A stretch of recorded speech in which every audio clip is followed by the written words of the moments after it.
Hello दोस्तों, मैं दीप आप सभी का मेरे इस वीडियो में स्वागत करता हूं। कृपया वीडियो को लास्ट तक जरूर देखना। कीबोर्ड पर सीधा क्यों नहीं लिखते ABCD? उल्टा पुल्टा तो सब देखते हैं, पर शायद ही कोई जानता होगा वजह। आप देखते होंगे कि जब भी टाइपिंग के लिए हम किसी भी डिवाइस का कीबोर्ड निकालते हैं तो वहां कभी भी अल्फाबेट्स सही ऑर्डर में नहीं होते हैं। क्या आपने सोचा है कि ऐसा क्यों होता है, या फिर इसके पीछे वजह क्या होती होगी? जेब में लैपटॉप, कंप्यूटर या मोबाइल फोन हो, किसी भी कीबोर्ड को देखें और आप देखेंगे तो आपको कभी भी अल्फाबेट्स अपने सही ऑर्डर में नहीं मिलेंगे। वहां शुरुआत A से होगी तो बगल में S लिखा हो, सबसे ऊपर Q लिखा रहता है और B तथा V एक दूसरे के बगल में होते हैं। आपने कभी सोचा है कि आखिर इन लेटर्स को इस तरह क्यों लिखा जाता है?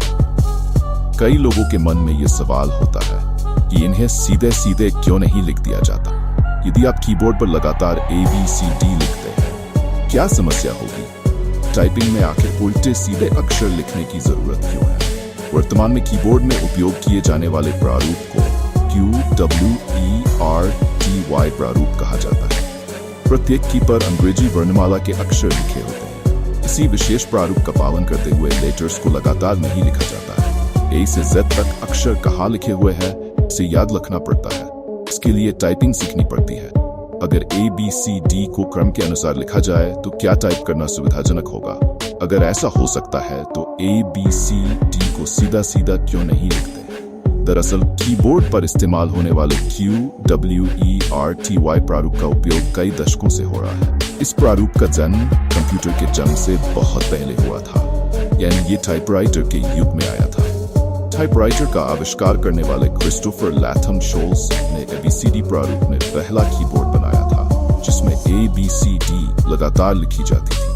जब टाइपराइटर का व्यापक उपयोग और तेज गति से टाइपिंग होने लगी तो एक समस्या सामने आई।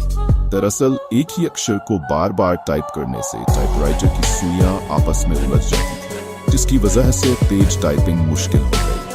ऐसे में टाइपिंग को सुविधाजनक और आसान बनाने के लिए अक्षरों को इस तरह व्यवस्थित किया गया। इस तरह से बार बार जुड़ने वाले अक्षर एक दूसरे से दूर हो गए। इसके लिए कई असफल प्रयोग हुए और इसके बाद 1870 के दशक में QWERTY प्रारूप को स्टैंडर्ड फॉर्मेट के तौर पर चुना गया। इस व्यवस्था से टाइपराइटर की सुइयों के फंसने का खतरा कम हो जाता है। अगर आपको ये फैक्ट दिलचस्प लगा है तो वीडियो को लाइक करें और चैनल को सब्सक्राइब करें।